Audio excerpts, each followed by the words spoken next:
What's up, everybody? So, I like to listen to Stephen Molyneux sometimes just to have contrarian thoughts to see if he's gonna spit some old bullshit. And he is, like usual. But it gets me thinking about why I feel what the fuck he's saying is bullshit. Like right now he's saying like it's not honorable if you don't have children.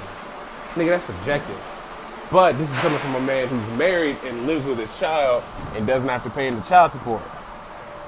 And he got married and had a child when he was 8, like when he was 40. But Stephen Molyneux, as far as the red pill goes, never taken it. He's very much a traditionalist in the sense of he needed traditionalism to get laid.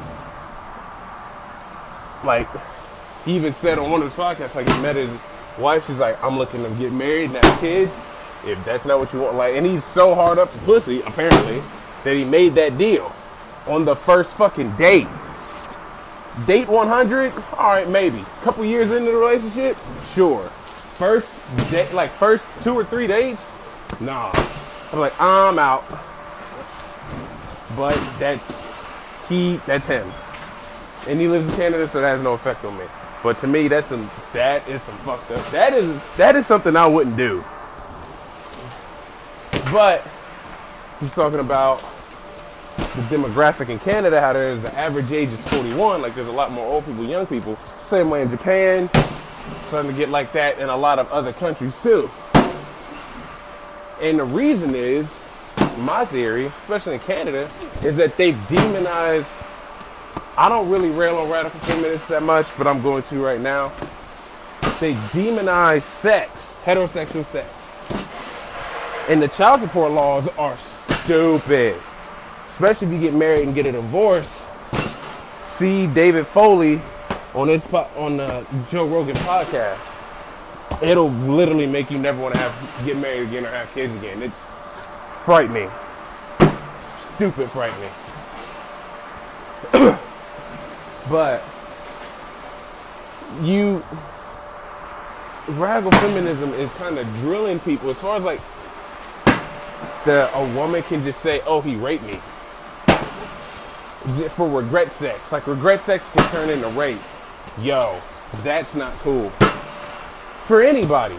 Because here's what happens. Women such a thing like, I want to have complete control and total control. Alright, cool. I'm just not going to deal with you. Wait a minute, why won't you deal with me? A real man will deal with me. I guess I just want to be a real man. Because I'm not going to give you complete reproductive power if you get pregnant and I want the kid, but you don't, you get an abortion, I'm fucked. If I don't want the kid, but you do, you have the kid and I'm paying a shit ton in child support, I'm fucked. There's no situation where a man wins unless they're on the same page. Now, if you want the baby and he wants the baby, cool. Match made in heaven.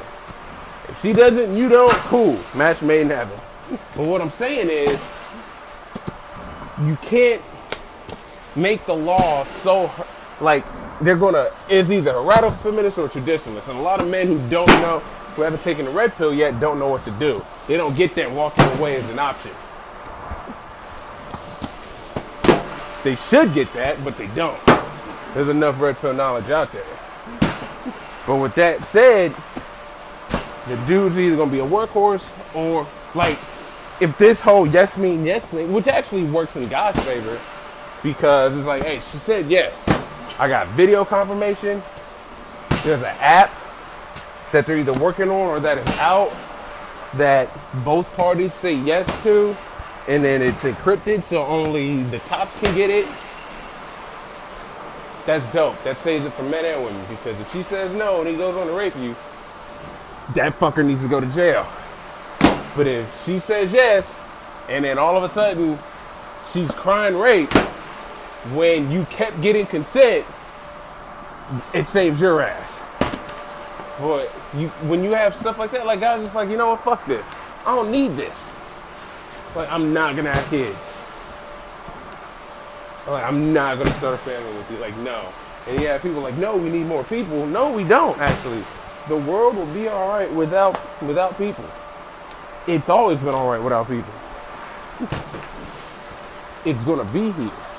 Now society may, but there's 7 billion people. Even if you got the world down to 1 billion people, be a lot better. Just if, or even 2 billion, say 5 billion people just fucking died. Automatically. 5 billion people, I'm gonna be a little self-interest. Everybody over the age of 30, dropped. Now let's go 40. Everybody over the age of 40, just drop dead. Though it would scare a few people, but eventually life will go on.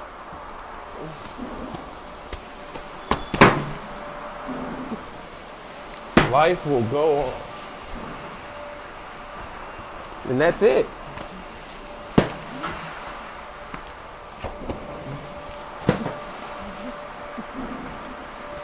But this whole notion that, oh, you're not an honorable man if you don't have children. Dude, you live in Canada. That's a, for all intents and purposes, a feminist stronghold.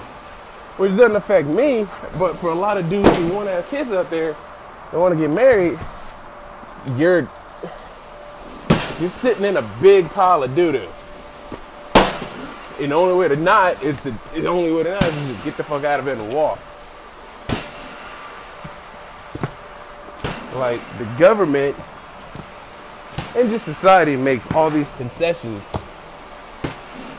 for certain groups, especially women, that guys feel like, you know what, I don't need to be a part of this. Because here's what I'm dealing with. If as a guy, and this is something, it's not really a problem, but it's a way you need to recognize the game. And you need to recognize the maze and move about it. Like, if I'm too interested, I'm thirsty, and that'll push her off. If I'm not interested enough, I may get laid, but then she'll be mad that I don't show much interest in her. If we have sex and she doesn't like it, she can say I raped her. That's not cool. So why would I engage in that? And that's the real question that I don't think anybody's ever answered, other than Stardust, Barbarossa, Sandman, CS mgtow, Nico Chosky. Like, everybody spitting that good red pill knowledge. But that's why you're gonna have the system the way it is, because men are just like, I don't want to get involved in this. It's a lose-lose.